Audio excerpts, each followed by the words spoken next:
You're now listening to the Laravel podcast.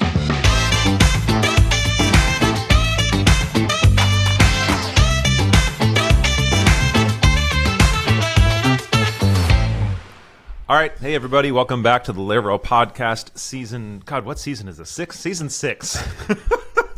I'd like season, no, something. I'm one of your co-hosts, Matt Stauffer, and then we also got Taylor. Taylor, you want to say hey? Hey everybody. So it's season 6 when they kind of start thinking about canceling a TV show. You know what? Now I want to figure out like what season did the Jump the Shark incident happen? Jump the Shark. Was that Good Times that happened in? I can't remember. All right, it was for anybody. Happy Days. For anybody not familiar, there was an American sitcom called Happy Days, and it over time got more and more just kind of crazy, trying to get people watching it. And at one point, there's an episode where he actually jumps over a shark, and so they say jump the shark is like when something is just like they went too far, they're trying too hard, just let the thing die. So now I want to see what season was it in. It doesn't actually say what season it was in. We'll be more like The Simpsons, like season 57 or whatever. Yes, exactly. That's what I'm talking about. Yep. It was season 5 for them. So we are already past it. We're good. Nice. I like it. Like The Simpsons. Yeah, go ahead. Me? No, I wasn't saying anything. Okay, cool. When I got into comics as an adult, I was like, I've always wanted to do comics, and my parents wouldn't let me or didn't have money or whatever, and so I never did. And then I realized as an adult that like, oh my god, I can just now buy comics now.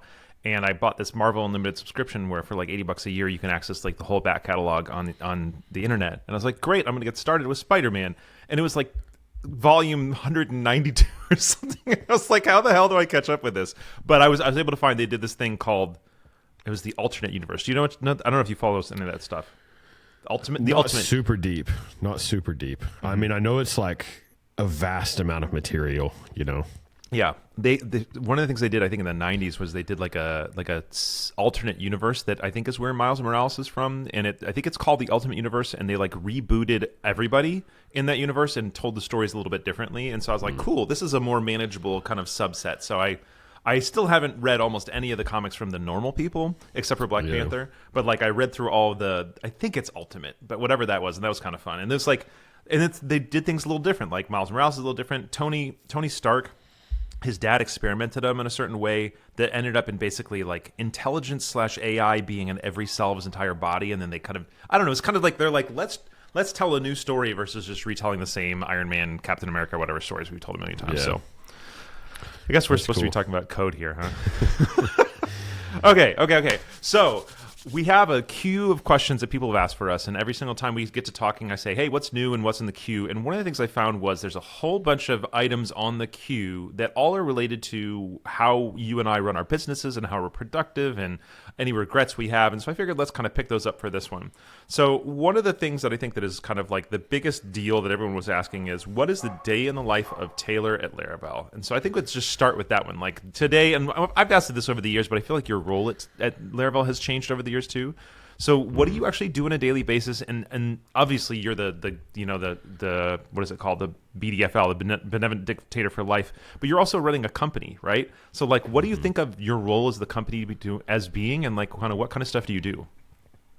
So walking through my day, I always start the day on customer support. So any customer support tickets that have been assigned to me, which is usually like, I would say like 8 to 10 tickets, something like that. I will handle those. Usually like refunds, customers that like are, getting sort of upset or like sensitive tickets or whatever. Those are the kinds of things that I handle. After that, I head straight to GitHub, where I review all of the pull requests across the whole organization. I'm still pretty much the only one that merges pull requests across all the Laravel repositories, including the framework, all the way down to Socialite, Telescope, Horizon, Octane, everything. I sometimes, ask for a review on those if it's a package that I'm not like super expert in, which would maybe be something like Laravel Pennant, which Tim McDonald wrote. But most of the packages in the Laravel ecosystem currently, I actually originally wrote, so I'm somewhat familiar with how they work.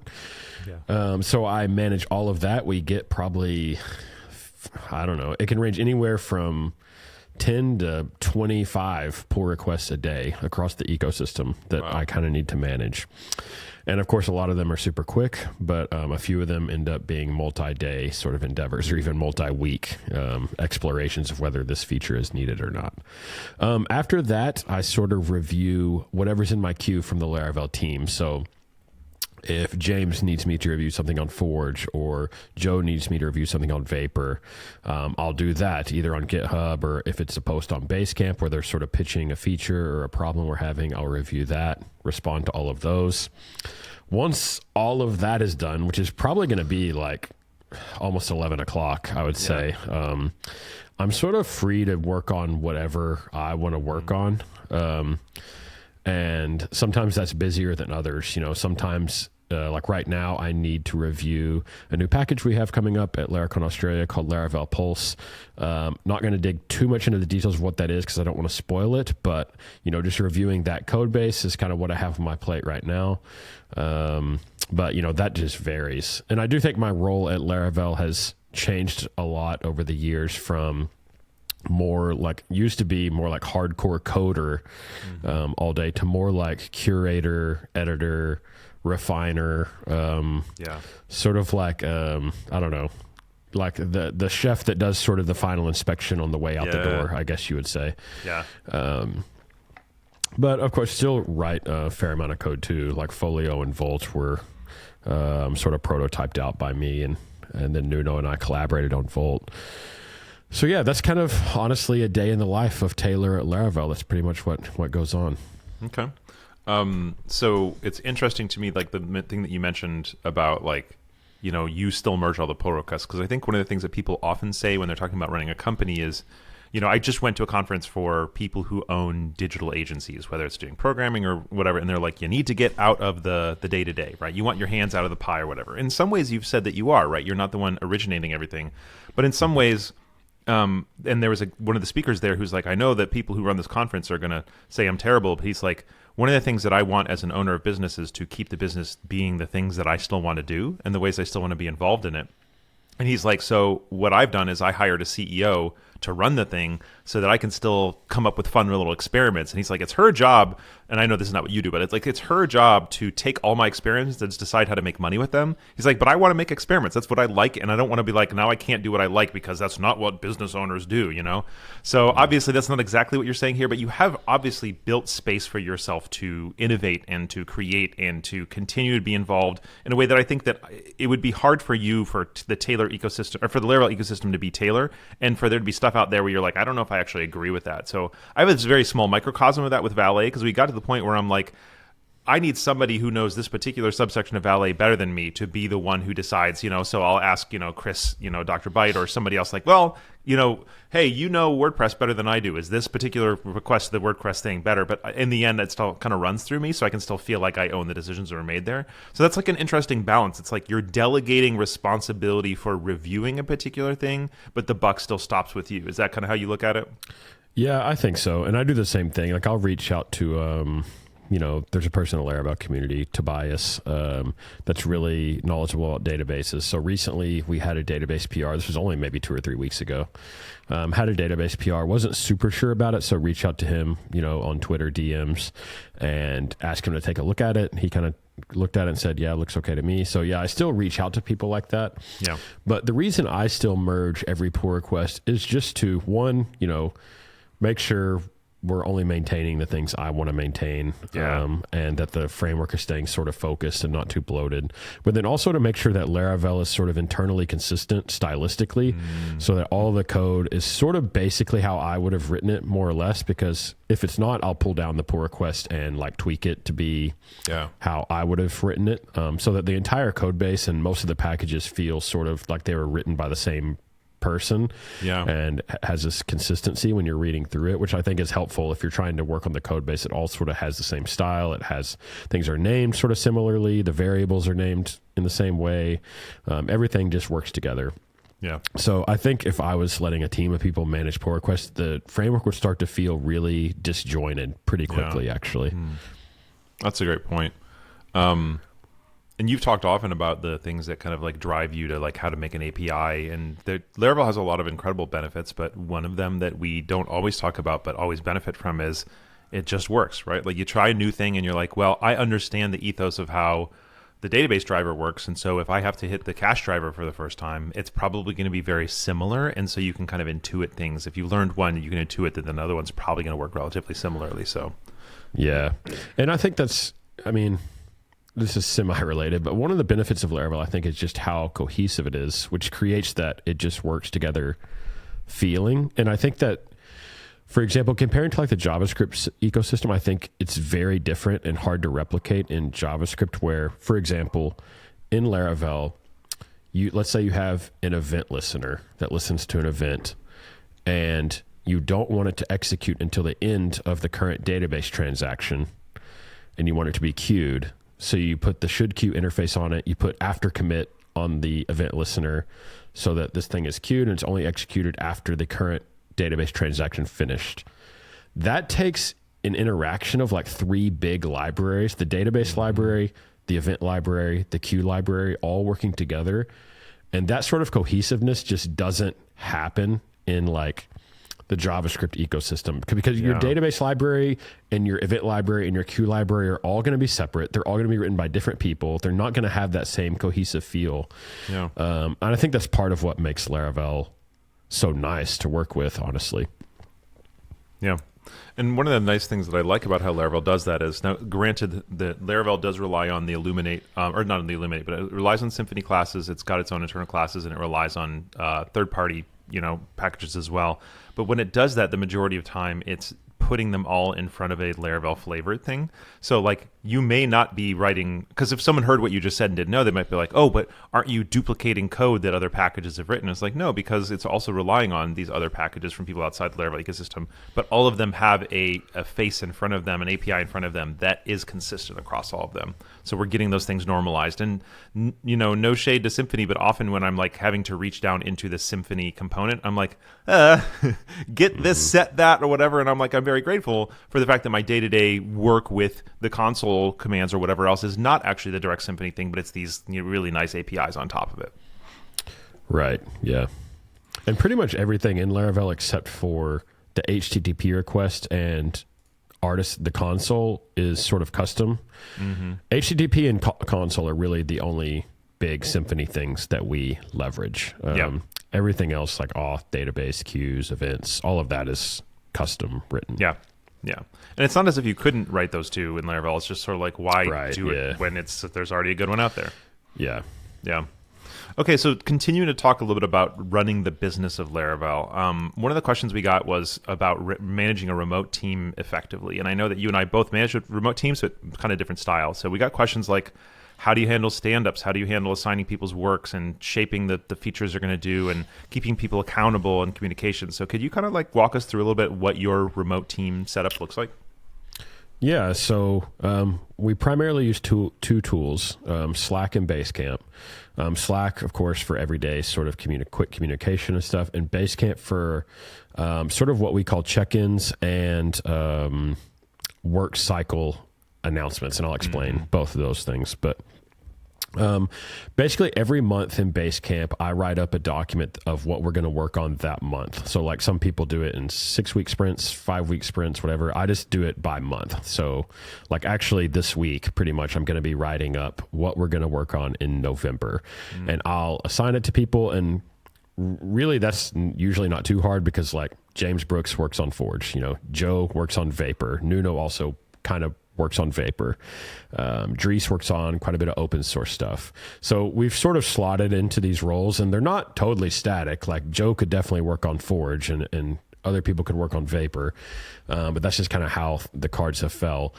I'll write up what we're going to work on, and leading up to the next month, I'll be keeping like an internal list of things I think I kind of want to put on that document as people suggest things or as problems come up or just as ideas hit me during the month. So I definitely have some idea, before this week of what I'm going to put on the next work cycle.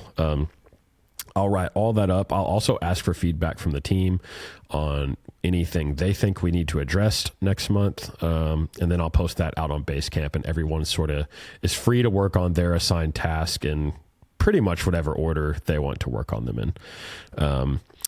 As far as like stand-ups and accountability on that stuff, we also use a feature of Basecamp called check-ins, where I've done this two different ways. So in the past, I had like a prompt that comes into your Basecamp every day at like 4:00 in the afternoon. It just says, what did you do today? Mm-hmm. And you don't have to write like a ton, but just like, a paragraph about what you did that day, just so I have a sense of what's going on. And it's not really to be like big brother. It's just so I can feel like I have some sense of like what's going happening on at the company, just because we're up to like 10 people now. Yeah.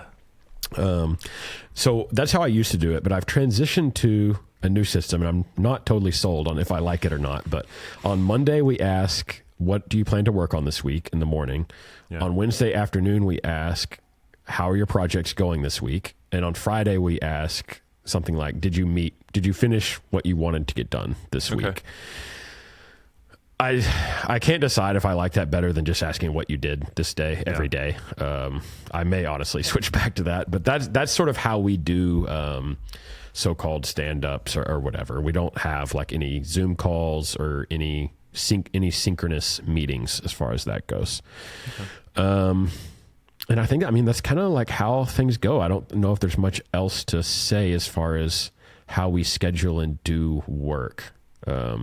Once things are done, they'll put them in my Basecamp to-do list for me to review them, and then we ship them. And that's kind of how it goes.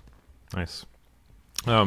Do you have any expectations of synchronicity, like people working at the same time, or is it purely asynchronous? So sometimes I will put two people on a project, especially like Tim and Jess, since they're both in Australia. I've put them on the same project a couple times. One, just so they don't feel totally isolated, because the rest of the team is asleep while they're working, and the Slack is much, much, much quieter while they're there. So that I think that probably feels a little weird, but to alleviate that, I've put them on some projects together. I've put James and Joe on projects together. So yeah, it definitely happens. I wouldn't say it's like the norm or what we do most of the time, but it does happen. Okay. Well, this question asks for both of us. I'm trying to figure out how to give the short answer for ours, but we don't do stand-ups. Tighten, I feel like is a much kind of bigger, more complicated operation, perhaps with more projects going on. So I'd be curious to know. Yeah, so we don't do stand-ups. We have a weekly meeting for so the majority of our teams are two programmers and a project manager, sometimes a little bit of design. So the most standard thing is you've got often a lead programmer and then like a mid-level programmer or staff programmer, and then the project manager is 20% of the number of development hours. So like if you got two people on it, then they're working half week basically. They meet together once a week and they say, hey, here's what we're working on this next week. Here's what we worked on last week. And then they usually have that exact same meeting with the client, the next day. So they said, hey, everybody, here's what we did last week. Here's what we're planning to do next week. Here's a demo. Do you have any notes on this? And so there's usually basically those two big meetings, like a 1 hour meeting internal, 1 hour meeting with the client max, and then everything else is just internal work. But we do a lot of pair programming, not full-time pair programming, but there is a lot of synchronicity. So we try and make sure that there's a pretty decent overlap between the project manager and each of the developers and the client. So that when they do need those kind of communications, it's not like, well, we'll wait until tomorrow, because we've worked with folks who are so far outside of our time zone or the client's time zone that it's sort of like every single time anybody has something to say, you wait, and then you wake up and then they're shutting down, and now you've got 20 questions for them, and it's just, you can't kind of get that synchronous communication. So we've always said, like, Basecamp has this very asynchronous way of thinking about their work, and that's not how we do remote. We do have a ton of respect for their conversations around remote, but ours is like not fully synchronous, but we require people to be pretty modestly overlapped with each other because of the amount of like communications with the PM or communications with the client or pair programming or whatever that you have. So with we do Slack for everything. All our communications are in Slack. The majority of our notes also kind of live in Slack, and also Slab, which is a tool that's sort of like a businessy version of Notion. But I don't think the programmers use Slab all that much. I really think it's more like project managers and the admin folks use Slab. So 99% of the work we do is going to be either in code. It's going to be in Trello as well. Our tool of choice for task management is Trello. We had tried Basecamp for a while, but I think that we didn't commit fully enough into the Basecamp ecosystem to really get the benefits of it. Yeah, I don't think Basecamp to-dos is very good. Yeah, I agree. think Trello is much better at that. Yeah. So we use Trello for to-dos. We do have a tool that we built called EOD, and basically at the end of every day, people say in Slack at EOD, like there's an EOD bot, EOD meaning end of day, and you just kind of give a couple of bullet points about what you were working on. So it's kind of similar to the Basecamp check-ins that you have. And with some clients, they put those EODs directly in a client-facing channel, and some clients, we put them in the project manager, will kind of scoop them all up and then share them just depending on the communication style. So yeah, the majority of the time, everybody's in Slack. We try to keep everything in Slack as much as possible, only because if that's where we're asking you to live, it's better that to integrate things into there than be there, and you also have to have 3 other tools open. So we've even built internal tools and then sort of sunsetted them in favor of just trying to have a custom Slack integration of some sort instead. So yeah, so most everything lives in Slack, Trello, GitHub. With clients, sometimes we have to be on GitLab, sometimes we have to be on Jira and Confluence. Like we'll join that stuff for them, but our ideal setup is, weekly internal meetings, weekly client meetings, lots of overlap between the two programmers, the project manager. Programmers do as much coding as possible and as little management as possible. That's what the PM is there for. And yeah, we call it lowercase a agile, or I call it that, and I make other people call it that. But we don't have Scrum Masters. We don't have, all that kind of stuff. But we just try to say every week we're going to do the best work that can possibly be done on this project for this week based on what we know. And then the next week we're going to do the same thing and the same thing and the same thing. So I think that's basically how we do it. Yeah. I mean, as you were talking about all these tools, when you're running a business, it's so easy to accumulate so many tools that you're using to do things. And I just always find myself wanting to consolidate back to a few tools. We've explored a lot of different tools over the years at Laravel, we've used Notion, we've used GitHub projects, we've used Trello. And it's just like, gosh, it's so nice to try to consolidate. It's like a never ending journey trying to figure out the best workflow. Yeah, and I don't know about you, but every single time somebody joins, they bring some opinions. And so sometimes they'll join and be like, I love linear. Linear's the best thing ever. And so they'll kind of dive into linear for a while. But so far, no matter what other things we've tried, for information management, we end up back in Slack. It does all the things we need well enough. For task management, we always end up back in Trello. And I mean, we've been chat-based since the very beginning. It was Rocket or Campfire or whatever it was originally. And then there was one other one in the interim. But when Slack came up, it was like, oh yeah, this is life. Like we live...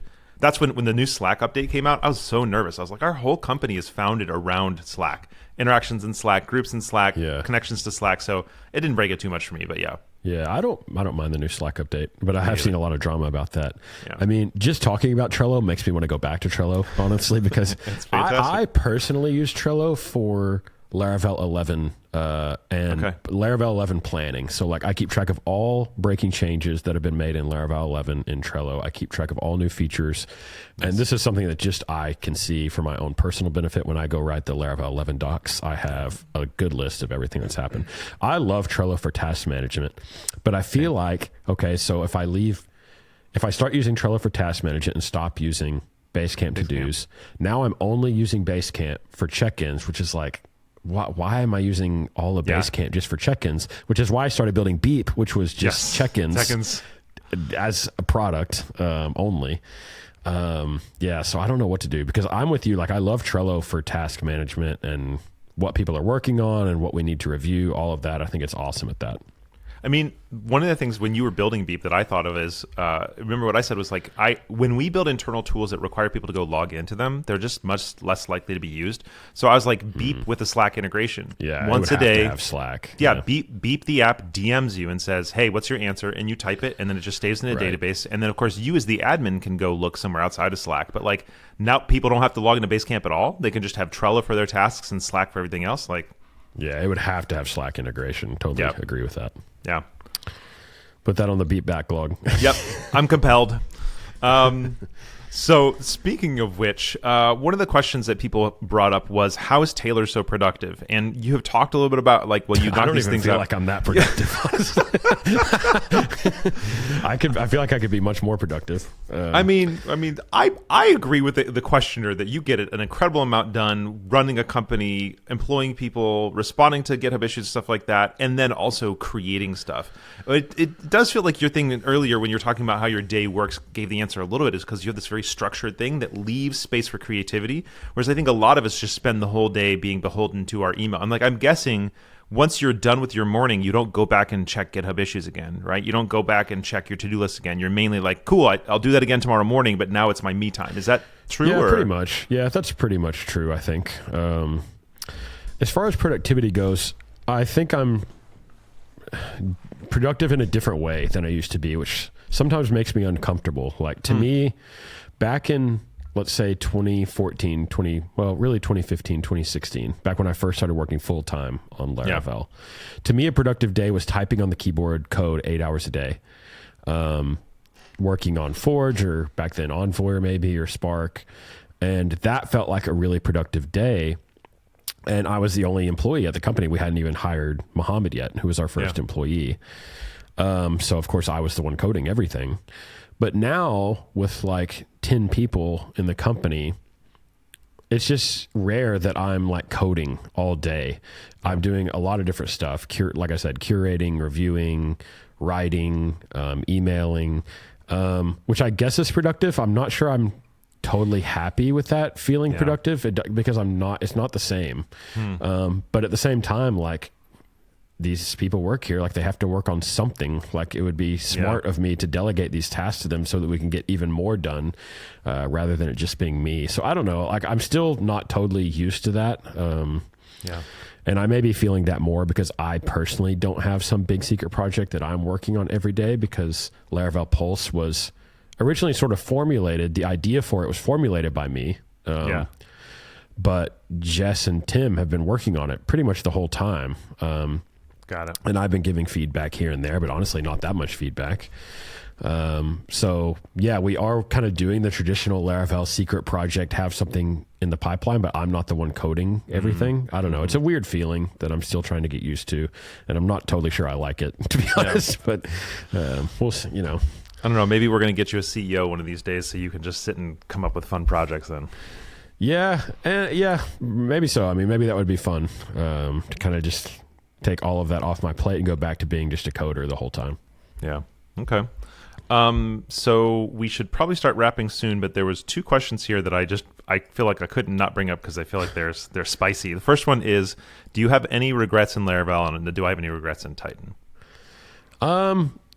So on the business side, I think I didn't hire soon enough. I can't remember exactly when we hired Mohammed.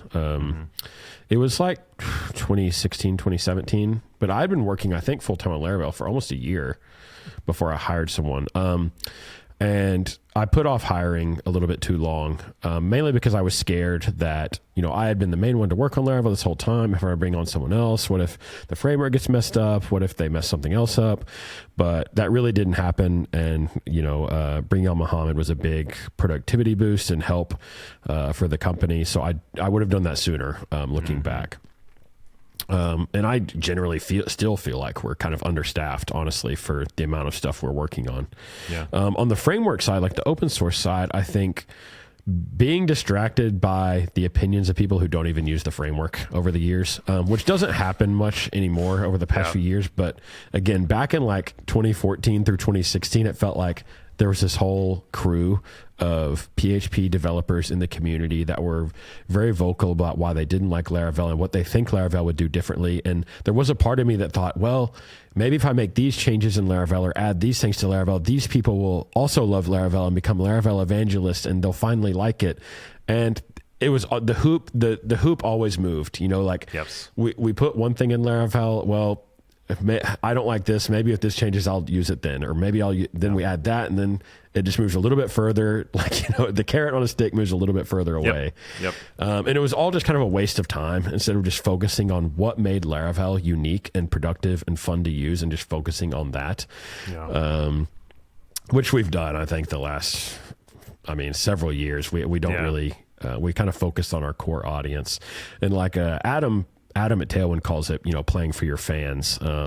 Like Slayer doesn't play Taylor Swift tunes, you know. If you like Taylor Swift, that's great, but you should go to her concert, not come to the Slayer concert, because this is where they play heavy metal. So just sticking to what your fans like, you know, and playing your hits for the people that like what you're doing, I think is generally good. No, that's good.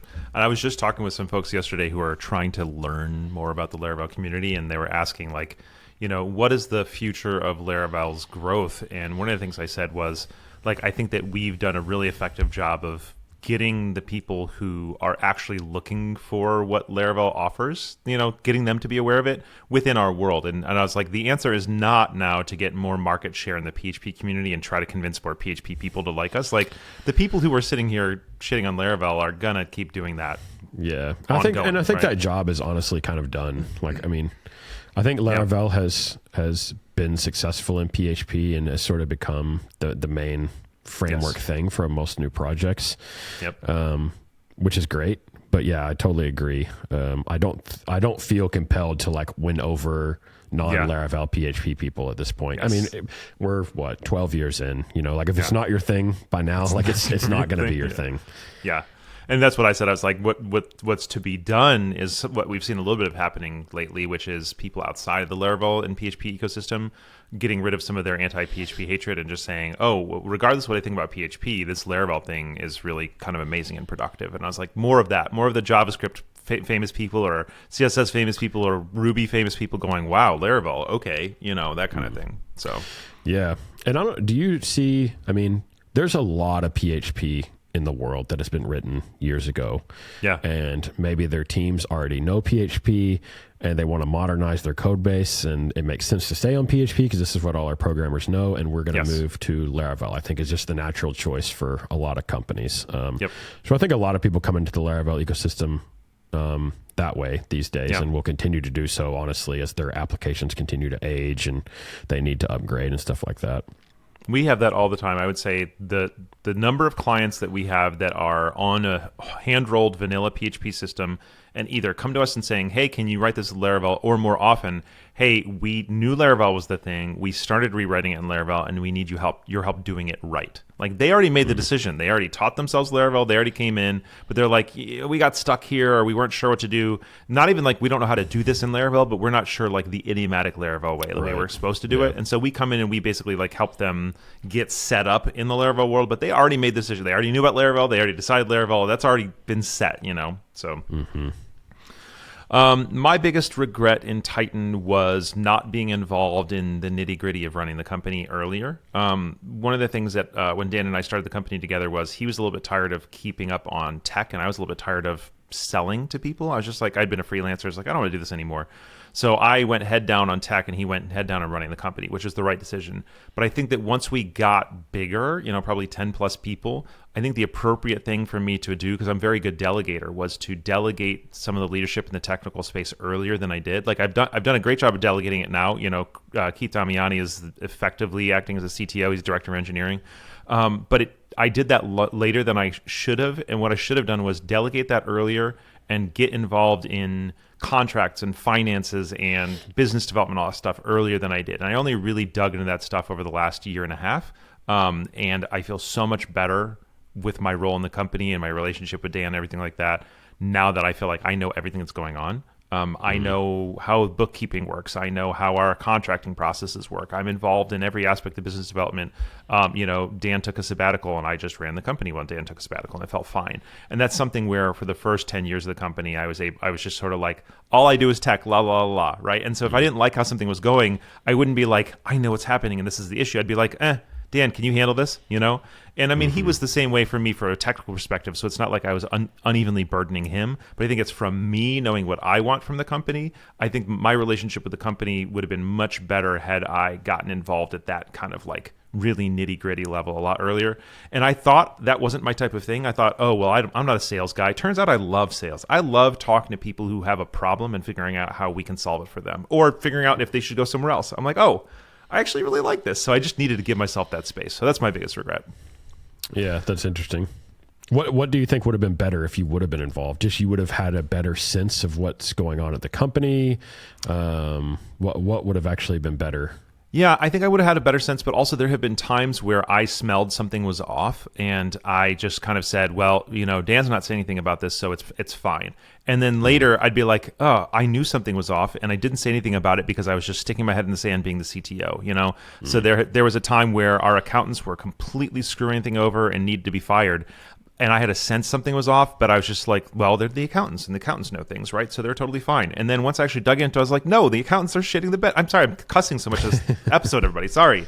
the accountants are doing a terrible job. And I was right, and my gut sense was right. But because I hadn't spent the time, like, kind of really digging in and knowing how the finances of a large company works, I was just like, well, I don't know. Maybe my gut sense is wrong, right? So then I dug in and learned how it works, and I was like, oh, this was a lot easier for me to understand than I thought. And I would have trusted my gut to say, this is a problem, and I need to handle it quite a bit earlier had I just been involved there. So yeah, I would have been more connected, involved.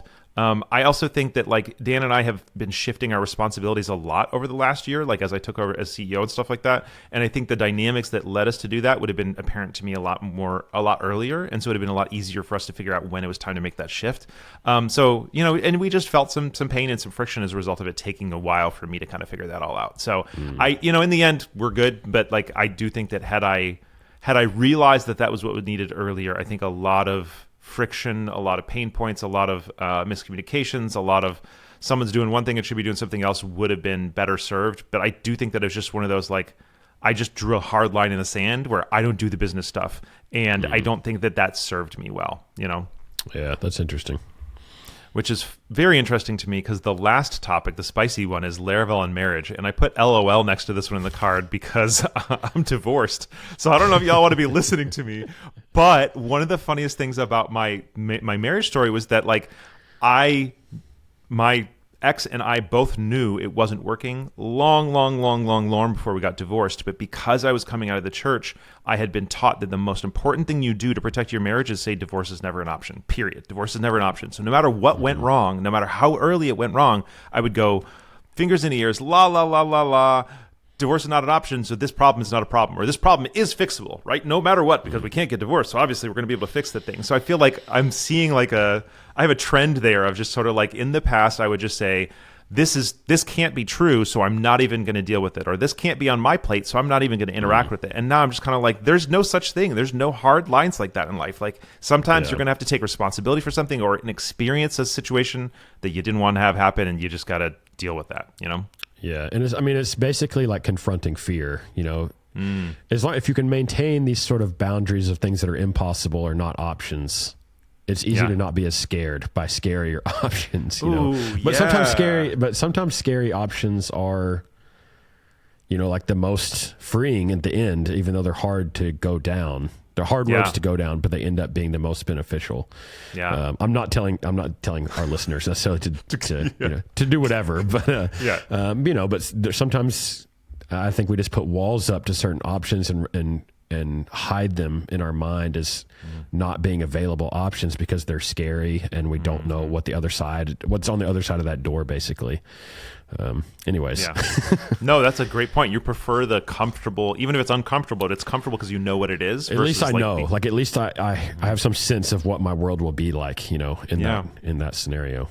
That's a great point. And especially as you get like a little bit older, you get more and more settled in like, things were turbulent before, but now I know where I am. And I might not like everything about where I am, but at least I know what it is. And are you saying in my 30s or my 40s or my 50s, I'm going to have to completely throw everything upside down? Like, that's scary, right? Like making big changes to your job or your career or your company or your relationship or whatever. So yeah, I love that. It's a really good point. So sorry, did you say something? No, I was just going to say, thanks. But this particular point, they didn't say anything other than Laravel and marriage. But I think one of the reasons they're bringing it up is because your marriage and your relationship is public and beautiful. And a lot of people are like, you guys are so happy. You do these wonderful things together and you support each other and everything like that. So obviously, it's not a PHP framework that got you there. But there is some element of how you handle your relationship and also what your kind of position and role as a open source founder of things like has enabled you to do in terms of having a relationship that maybe not everybody who has a traditional 9-to-5 has been able to do. So I don't know if this prompts anything for you, but as you hear someone saying, Taylor, I see your relationship, I see it, and I think there's something beautiful about it, and I want some of that. Is there any part of you that says, oh, there's a story I want to tell, there's any advice I want to give or anything, or something you want to share about how Laravel has allowed you to be more present as a dad and as a husband or anything like that you could share with folks? As far as marriage goes, I feel like I just got very lucky in some sense. Abigail and I got married really young. I was 23 and she was 19. And it's Babies. Just in a very true sense, we just did not know each other at all. You know, just because how can you at that age? You're just very young. You change a lot. over the years. And I think we just got lucky in the sense that we kind of changed in the same ways and headed the same direction that the other person was heading together. And in some sense sort of grew up together, transitioned from basically teenage and young adulthood to being an adult with kids. We grew up together and we made similar transitions, personality wise, spirituality wise, what we like to do, just sort of went in the same direction. And I consider that somewhat lucky because it definitely didn't have to go that way. Like I could have gone one direction as I got into my 30s and she could have grown a whole different direction into her 30s. And then we would actually have a legitimate issue, I think, where we're just not compatible people anymore, Interesting. So I think we were fortunate in that sense that we sort of grew in the same direction. I don't think that it was necessarily anything specific that either of us did. It just happened to work out that way. As far as kids, I think running Laravel has obviously afforded me some freedom to work at home and be present with the kids, especially during the summers when they're not in school, and see them during the day, which is great. But, and it's sort of given them, it's been like a family business. So it's given them something to Laravel is sort of our thing, as a family, and dad made it, but we all talk about it. And I explained to them Laracon and what I'm going to talk about and kind of what we're working on. So it's been kind of a fun family business over the years, which has been really, really nice. I really appreciate you sharing that about the ways you guys change over time. So I'm engaged now, and one of the things that I've discovered that I didn't give space for in my first marriage was for the idea of compatibility. And very early on when we're having issues in the marriage, it was sort of Mike would be like, we're not compatible. And I was like, la, la, la, fingers and ears. We must be compatible because we're married and divorce is not an option, right? But this time around, I'm just sort of no, she was right. You need to find people who you're compatible with. And I do agree with that very strongly. However, I've heard so much from people who study relationships that no matter how compatible you are on day one, everybody's going to change throughout the span of a relationship. And your willingness to not just say, you're not who I was who I married on day one, but instead say, as you change, we are going to change, maybe not in all the same ways, but we're at least going to be re-falling in love and getting to know the person you're changing into. And hopefully you're also both changing in similar directions, to your point. But regardless, if you're just saying, I married this one person's who I wanted, you're not that person anymore, now we have a problem.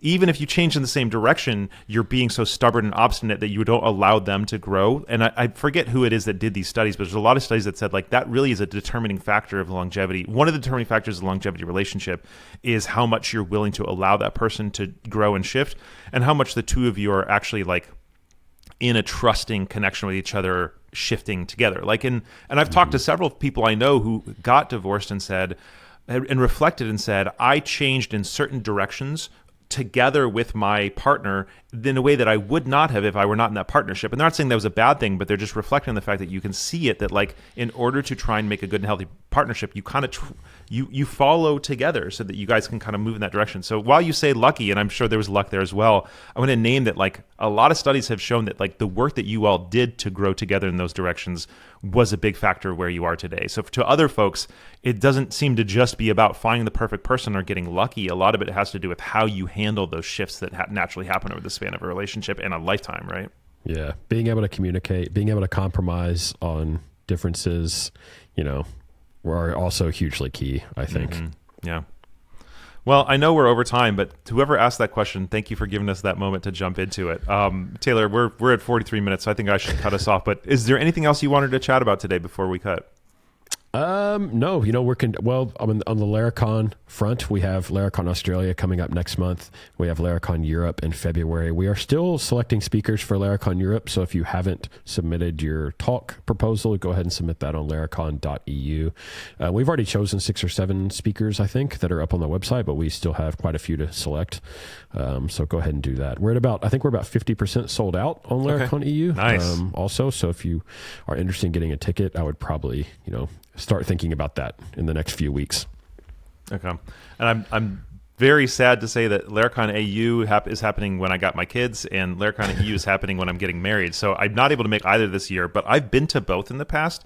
And y'all, if you have not had a chance to go to one of those conferences and those are in your regional area, the benefit that comes from these in-person conferences is very, very, very difficult to communicate really effectively, because some people are like, oh, it's this many dollars or whatever, and all I'm going to do is listen to talks I can listen to elsewhere. And yes, the talks are great, right? But like the value that comes as a programmer, as a member of a business, as a member of a community from being in the same physical space as these folks is absolutely incredible. And to put things in comparison, I just spent 2 or 3 times what Laracon EU charges to go to a business owner conference, because that's just what those conferences cost.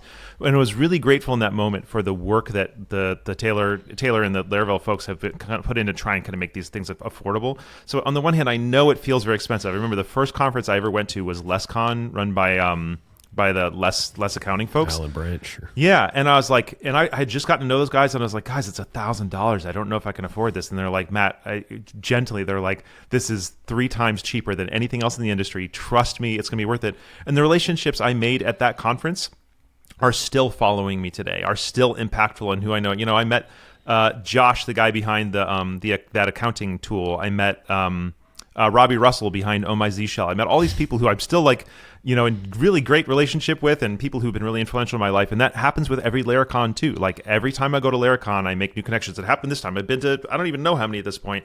And I still am like, wow, the people I talked to, the connections I made here, business relationships, friend relationships. So I just really want to hype it up to you all. If you are on the fence and you are considering going to one of these conferences, not only are they all great, but I can specifically name that EU and AU are just a fantastic time. If they're near you, you should go. Make it happen. If you need any more motivation, hit me up on Twitter and I will tell you why it's so great. But seriously, all these things are amazing, and I'm jealous that I'm not going to be there.